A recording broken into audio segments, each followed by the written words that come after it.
A boy pretending to be a girl just won 2 gold medals at the California State track meet. And we're going to go through the news coverage and test your critical thinking skills. Welcome to Sharpening Arrows, where we train teens to think biblically about life and politics. I'm your host, Victor Jakes. Now, before we dig into that, I want to tell you about something I told my kids the other day that absolutely shocked them. I don't know if you've ever heard the expression, anything worth doing is worth doing poorly. What do you think about that? Actually, let's have a pause point. One of the unique things about this podcast is I encourage you parents to actually pause the podcast and stop and talk about these things with your teen or preteen. So there's this phrase out there, anything worth doing is worth doing poorly. Do you agree with that? Well, my kids sure didn't. They said, no, of course not. If it's important, then you should do it well. Dad, you're telling us to do something haphazardly, to do it poorly? Does this apply to my schoolwork? And those are surface level reactions that make sense. And if first time I heard it, that's what I thought too. But there's actually something more to that. You think about the question, what happens next? Okay, well, let's think about something that's important. How about brushing your teeth? That's important. Okay, well, if you could brush your teeth well, you should absolutely do that. But isn't it better to brush your teeth for 30 seconds than not at all? Isn't it better to eat some vegetables instead of no vegetables? Isn't it better to do a little exercise instead of no exercise? Now you see it, right? Anything worth doing is worth doing poorly, because sometimes in life, especially as you become a parent, you start working full time, there are competing demands on your attention. And you know something's important. You know you're not going to be able to do it as well as you want to. Okay, well, that day, just do it poorly. As I've already kind of alluded to, this is a unique podcast. Parents, I encourage you to listen to it together with your teen or preteen. Remember, you are your child's most important teacher.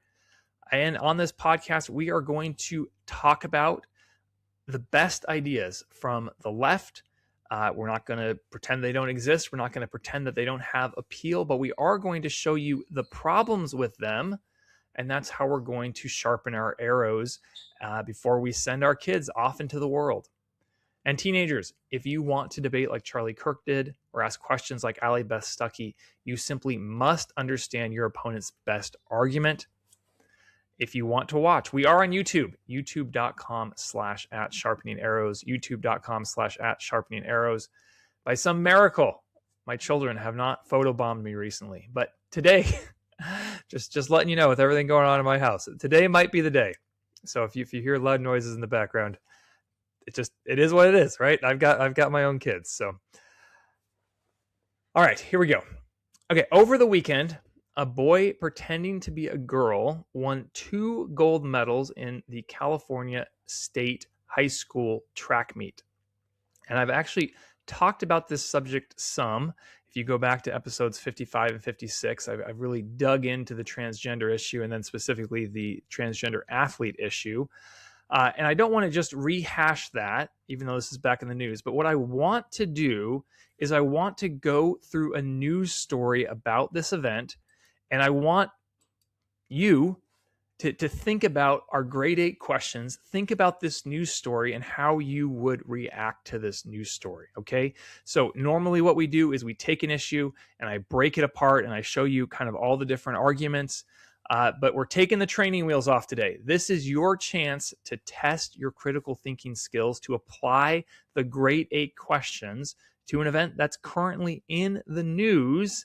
And this is really important for conservatives because most of the press coverage of issues, in my opinion, is not straight down the middle, but contains an immense amount of liberal bias. And so you've got to be able to use these questions to think critically, to kind of dissect what's going on in articles.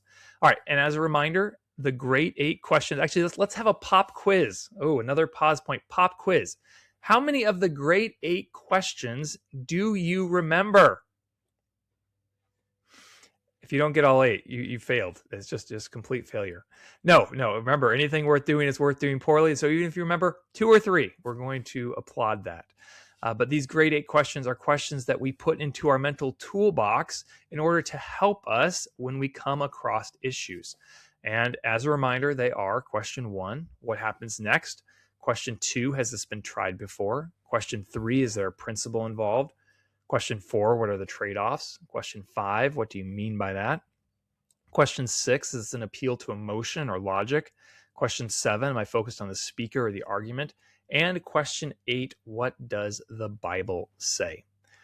All right, we've got those in mind, and we are going to go right to this article. This is from the LA Times. Okay, so this is not, I know maybe teenagers aren't reading many newspapers, but this is one of the biggest newspapers of the country. This is not some random website that 15 people are looking at. This is the coverage from one of the biggest newspapers in the country. All right, so let's think about this. Here's the headline: Shielded by love, transgender athlete AB Hernandez defeated vitriol stoked by Trump. Wow, what a headline. Shielded by love, transgender athlete AB Hernandez defeated vitriol stoked by Trump. All right, which of the grade 8 questions would you apply just to the headline? Just to the headline. I want you to really think about this, because this is the coverage, this is the perspective, this is the narrative, the skew that you're going to encounter. And the question I would bring up, and again, there are other questions you can bring up, so if I don't pick your questions, it doesn't mean you did something wrong, but I would bring up question 6. Is this an appeal to emotion or logic? Okay, listen to this. Shielded by love. Okay, so obviously, again, this is not just a straight news headline, right? Like they are trying to create a narrative where transgender athlete AB Hernandez is the side of love, and on the other side we have the vitriol, the hatred stoked by Trump. Okay, this is not about reporting the facts. This is about appealing to emotion, making you think that, oh, well, I want to be on the side of love. I don't want vitriol. So I'm going to tend to go in the direction that the reporter wants. Okay. So again, we have to remember what's going on here. And in this case, we very much see an appeal to an emotion. And I want you to not kind of poo-poo that as, oh, well, emotions, I'm just about logic. No, people have emotions. Emotions are real things. And we have to understand them. We shouldn't be governed by them. We should let the truth, we should follow the truth and let our emotions follow. But it is very tempting. It is very easy to be led by emotions. Okay, I'm going to rephrase these headlines. Let's see if I can rephrase this on the fly. Protected by lies, transgender athletes steals medals from girls. Okay, same event. I think that's personally a much more accurate headline. But do you see how the emotion just hits differently, right? Protected by lies, transgender athlete AB Hernandez steals medals from girls. Now the emotion is on the side of of girls, actual girls, and against the boy who's stealing from the girls. And so you can just see how same news event, just a headline, you can see how the framing is appealing to emotions differently. Okay, so if you see something like that, you need to stop and think, what are they doing here? What's actually going on? Are they just telling me the facts, or are they trying to put me somewhere emotionally so that I end up thinking a certain thing? All right, let's go through the article and let's just keep asking those questions.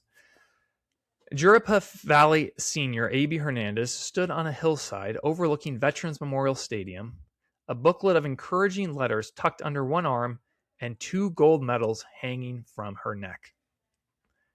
All right. First sentence. We stopped at the headline. We got to stop at the first sentence. Okay. There's something really important here, and I want you to catch it. So what principle, we're just going to go to question 3. Question 3 is what principle is involved. What principle is there in this sentence? Jurapa Valley senior AB Hernandez stood on a hillside overlooking Veterans Memorial Stadium, a booklet of encouraging letters tucked under one arm, and 2 gold medals hanging from her neck. All right, did you catch it? The phrase is her neck. Okay, you have to remember, when we have debates, oftentimes we have the event. Okay, the event is AB Hernandez winning these medals at the girls' track meet.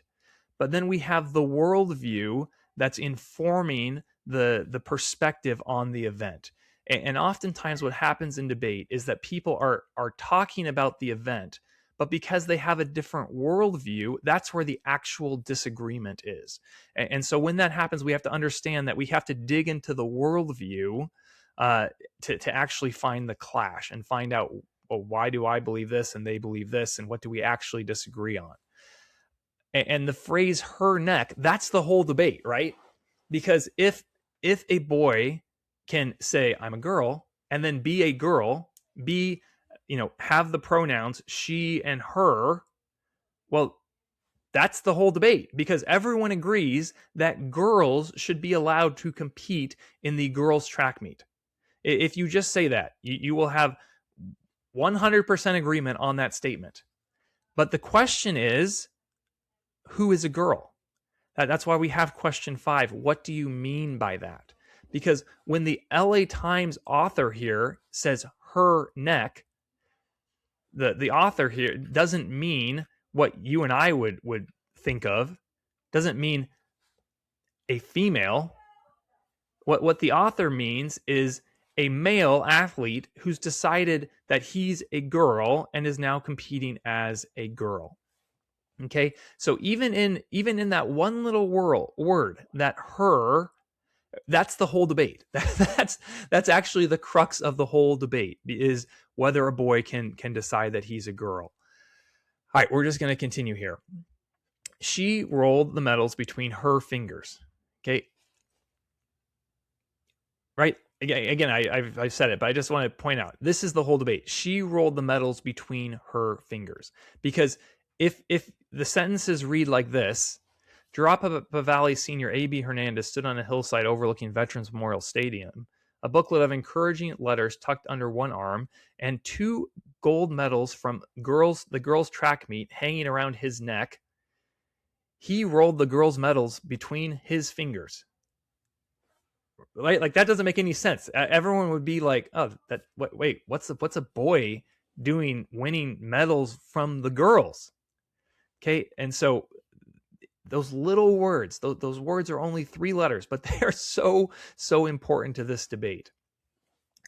I still feel like I'm going to be here next year, she said. Remember, right there, this boy pretending to be a girl. They're identifying him as a girl to make you think that there's nothing objectionable here. I guess I'll process it overnight. Maybe then tomorrow I'm going to Disneyland. For most high school seniors, a state championship marks the end of a season. For Hernandez, it marks the end of 3 years spent competing as a transgender athlete under a spotlight few teenagers could imagine. All right. And so what you're going to see in this article is the author talks about, oh, there's this spotlight, and oh, Hernandez has had to endure under this spotlight. Okay, let's have a pause point. Why has there been a spotlight on Hernandez? Okay, this isn't random. This isn't targeting. Oftentimes in the coverage of these things, the perspective will be is, oh, well, conservatives, well, Trump. They're just targeting this poor kid, this poor high schooler. How could they be so mean and just target this one high schooler? Well, because of question 3. Is there a principle involved? This high schooler enabled by the school system, by the athletic association, by Democrats, by people in the press, is breaking the rules. The boy is competing in the girls' high school track meet. And yes, that's a big story, not because most people cared about what happened at the California high school track meet, but because of the principle involved here that a boy is competing in the girls' track meet, that a boy is winning medals and glory that should be going to female athletes, and that principle is a big deal. All right, before we continue, let me tell you about a terrific book, especially for teens. It's called Memory Burn by J.T. Lindstrom. It's set in a dystopian future where AI definitely hasn't improved the world. Memory Burn has terrific action sequences and memorable characters like Elias Vane. He's a smuggler who takes on a no questions asked job that, you guessed it, leads to lots of questions, especially about his past. You see, the AI that runs this world has optimized human beings by erasing their memories. Not great. Fair warning, I definitely stayed up way too late one night finishing this book, and both of my older kids really enjoyed Memory Burn. Check it out today. All right, let's get back to this article. All right, away from the spotlight, Hernandez likes swimming, spending time with friends, and working on her, you see it, you hear it, makeup routine. During the past 2 years, politicians and activists stoked by President Trump have turned her, you hear it, into a symbol in the national fight over transgender athletes' right to participate in girls' sports. Now, there should be a question that comes to mind. Why is it only boys competing in girls' sports? Well, let's have a pause point right there. Why don't we hear about boys who pretend to be, why don't we hear about girls who pretend to be boys competing in boys' sports? Well, why is that? Is the media just not want to cover those stories?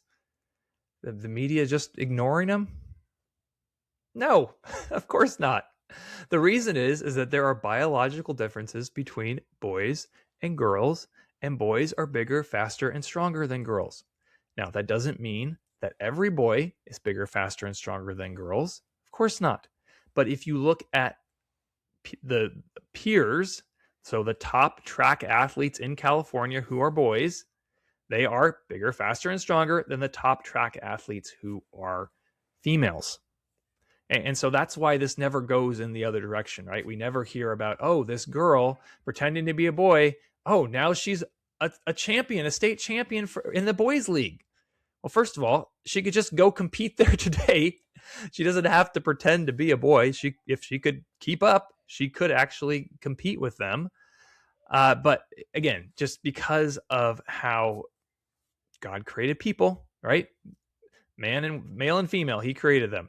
And there are differences between men and women, between boys and girls. All right, but also what's happening in this paragraph, right, is the journalist, the author here, is trying to personalize Hernandez. Oh, look, he just likes to swim and spend time with friends and work on his makeup routine. And again, if you put the word his in, if you just are accurate, that whole sentence strikes you quite differently.